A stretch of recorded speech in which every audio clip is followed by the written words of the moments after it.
So there's something big happening to the world right now that almost no one is talking about. And I think in the long term, this is going to change the way we all live our lives. And I'm talking about digital ID.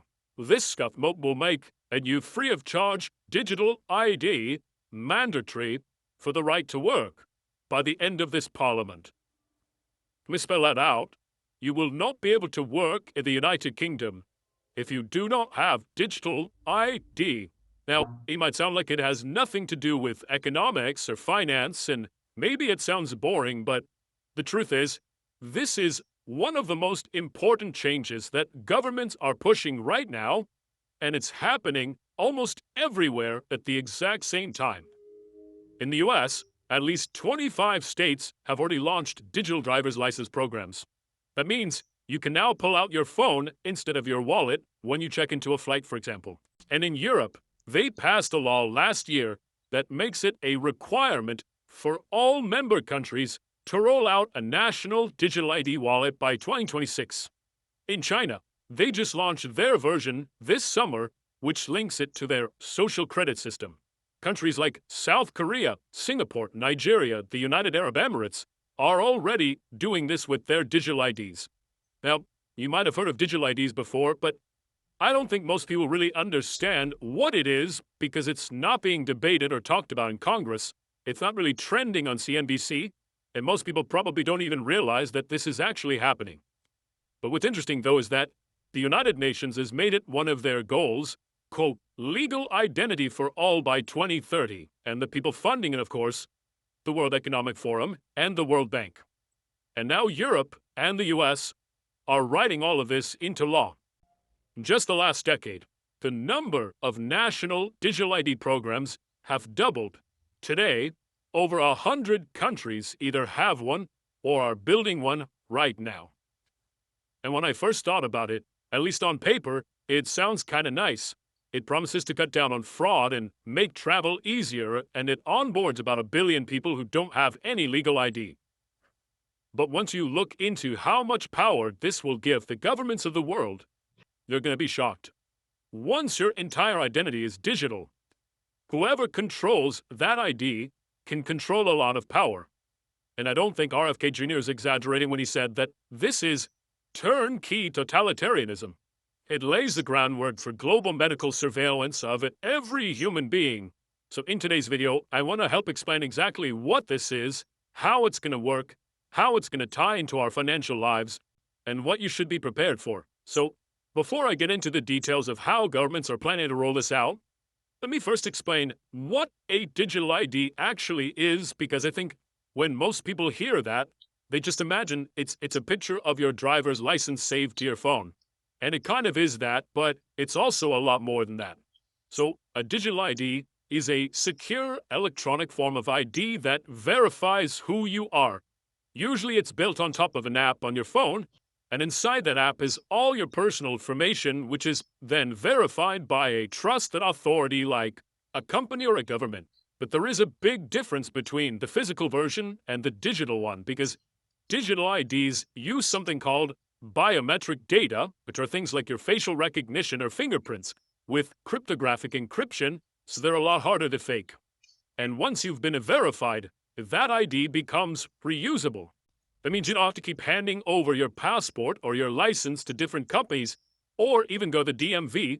You can just share that specific piece of information that they need. So for example, if a bar needs to know that you're over 21, the app could just say, yes, this person is old enough without necessarily revealing your exact details, your birthday or your full ID number.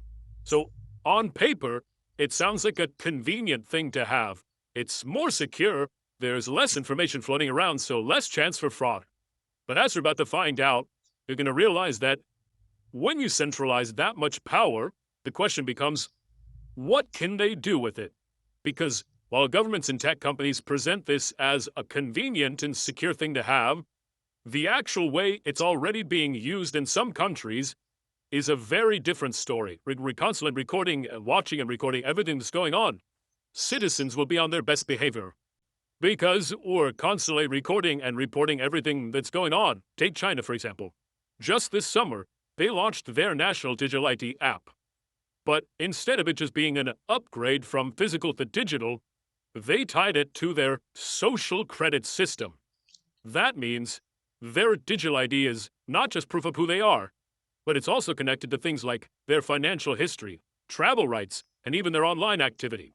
So, what that means is if the government doesn't like what they're doing, or doesn't like what they're saying online, or maybe what they're buying, they could restrict your ability to travel, to buy those things, or to access certain social services. After being sued for defamation by the subject of a story he'd written, he was blacklisted. He only realized when he tried to buy a train ticket and was told he was banned from traveling. If he didn't get a vaccine that the government mandated, sorry, you can't use public transportation. They would immediately detect that and send you a notification, and they would deduct money from your what they call WeChat account. They use two main apps, WeChat and Alipay. So he actually deduct your money directly from your account. There were reports of elderly people and workers who were denied food and pensions because their fingerprint scanners stopped working. So if the system doesn't recognize you, you don't get food. That's kind of crazy. And I have to pass facial recognition identity verification, which is insane, because all I want to do is just spend my gift card balance on this debit card. These are real-world examples of how powerful and dangerous this can be when your whole identity is digital. And this is just scratching the surface. Before I tell you how these systems can really be abused, what I found really interesting is just how fast they're putting these systems into place. Like, I don't remember anyone having this debate or even talking about it, and when they do, coverage is sometimes different depending on where you look. So in the European Union, for example, they already passed something called EIDAS 2.0, which is a law that basically makes it a requirement for all countries in the European Union to offer a national digital ID wallet by 2026. So in just about a year or two, every single person in Europe will have access to one government-backed app that can log you into your bank and pay your taxes, and is being sold as kind of a universal login for life in Europe. In the UK, for example, their Prime Minister, Keir Starmer, he wants to make these digital IDs a mandatory requirement for everyone. ID is really clear that you must have an ID, mandatory digital ID, in order to work, because we have to stop illegal working. Now, here in the United States, we don't have one national system yet, but we're getting a lot closer. At least 25 states already have mobile driver's licenses, and 20 others are working on them. And even tech companies like Uber and Amazon are starting to accept them. Because you're anonymous online, it can be worse. I do think over time, and with things like deep fakes, most of the time you're online, you're going to want to be in an environment where that people are truly identified. That is, they're connected to a real-world identity that you trust, instead of just people saying whatever they want. And I think that really shows you how fast this could change from being this optional thing to everyone needing this because it's a law. Now, under the previous administration, under President Biden, they already issued an executive order for federal adoption. There's also other countries that are somewhere in between, like Singapore, for example, has something called SingPass, which is already being used by more than 4.5 million people. South Korea also launched a new app this year, and it's completely replaced their physical cards for banking. Nigeria is rolling out their own, and we also have the UAE with something called the UAE Pass, and that's connected to over 5,000 services, everything from signing legal documents to paying utilities. So you have to ask yourself, why is all of this happening now? Like, why are governments pushing to do this right now? And here's what they say they want out of it. If you ask the governments or the United Nations or even the UK why they're doing this, you're obviously not going to hear them say control, surveillance, right? But what they will tell you is that digital IDs are all about convenience, security, and inclusion. It's about fighting illegal immigration, right? So let me for a moment take the opposing view and the government's point of view and try to sell you on why this is a good thing, even though ultimately we're going to see how it's actually being used, which is not good. So the first benefit is obviously fraud prevention, because identity theft costs billions every year, and paper documents are really easy to fake. A digital ID uses things like encryption and biometrics, which in theory, makes it a lot harder to steal and create fakes of. There's also an element of inclusion because right now, there's almost 1 billion people in the world that don't have any legal ID at all. And without an ID, they can't open a bank account, they can't vote, they can't access certain government benefits. And it's also efficient. Governments say that this is going to save them time and money by cutting out paperwork. That means no more waiting in line at the DMV, no more mailing forms, just log in with your ID and you're done. Estonia, for example, handles 99% of public services completely digitally, and they say it saves them around 2% of GDP every year. And then there's something called interoperability. The European Union says that once their wallet is live, you'll be able to travel across all the countries, pay taxes, and even rent a bike with the same app. So that is the official explanation of why governments want it. A kind of universal passport for the digital world, right? The United Nations has called it the key to, quote, sustainable development because it's supposed to bring everyone into this system. So on the surface, I think it sounds completely innocent, but the reality is that it's anything but that because once you start to really think about it, the same features that makes it all convenient are also the same features that will be abused for power. And here's exactly why we should be extremely concerned. Once you centralize identity into one system, yes, you do make it easier for people to prove who they are, but you also make it easier for governments and corporations and special interests to track and control people. We've already seen governments weaponize financial access against their own citizens, and you're going to see this happen in 3 specific areas: government power, corporate power, and surveillance. So, the first example, government power. If you remember in 2022, during the Freedom Convoy protests in Canada, the government used emergency powers and ordered banks to freeze accounts linked to protesters. They targeted regular people who donated money through GoFundMe. And overnight, citizens were locked out of their own savings. There was no trials, there were no court rulings, no one was convicted of any wrongdoing. It was just because they supported the wrong cause. There was also Georgia earlier this year where Amnesty International reported that the government froze the bank accounts of NGOs and lawyers who were providing legal aid to protesters. And their crime was offering support to people exercising their right to protest. So with the click of a button, the government just silenced people by cutting off access to their money. And under existing anti-money laundering laws, this is super easy to justify because banks are required to freeze or flag accounts that they suspect have unusual activity. But what counts as unusual activity and who gets to decide that? That could mean transferring money to buy Bitcoin. It could mean donating to a protest movement. It could even mean participating in the boycott of a company that the government wants to protect. None of this has to be proven illegal in court. As long as they have suspicion, that is enough.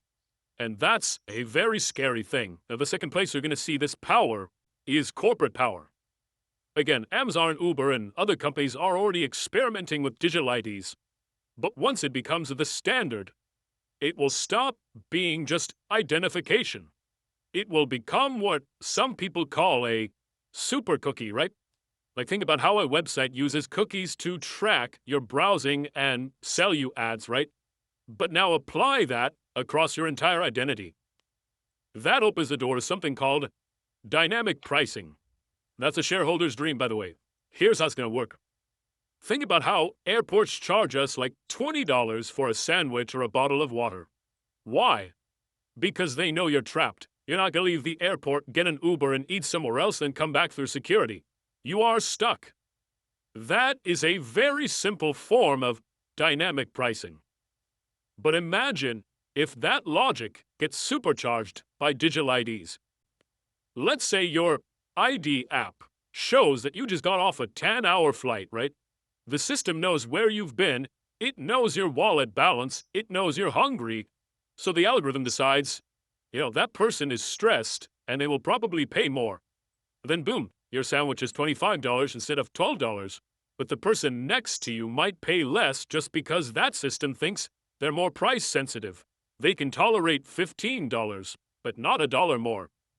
Ticketmaster, for example, already uses dynamic pricing, where the same ticket can jump in price minute by minute based purely on demand.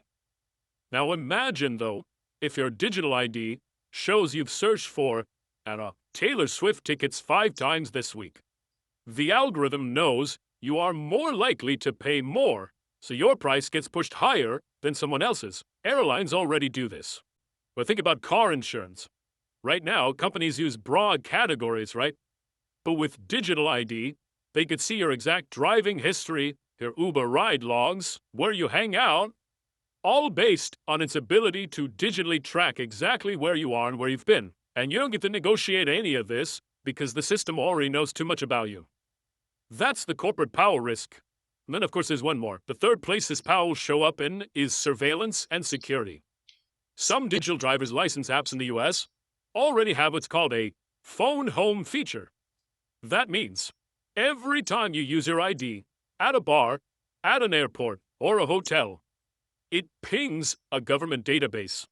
So now, instead of just being a harmless ID, the government now has a time-stamped log of everywhere you go and everything you do in real time.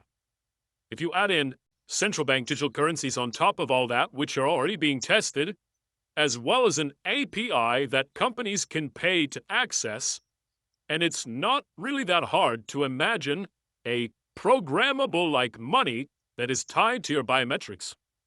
That gives the government the ability to program dollars that maybe stop working at certain stores for certain purchases, or even dollars that expire after a certain date.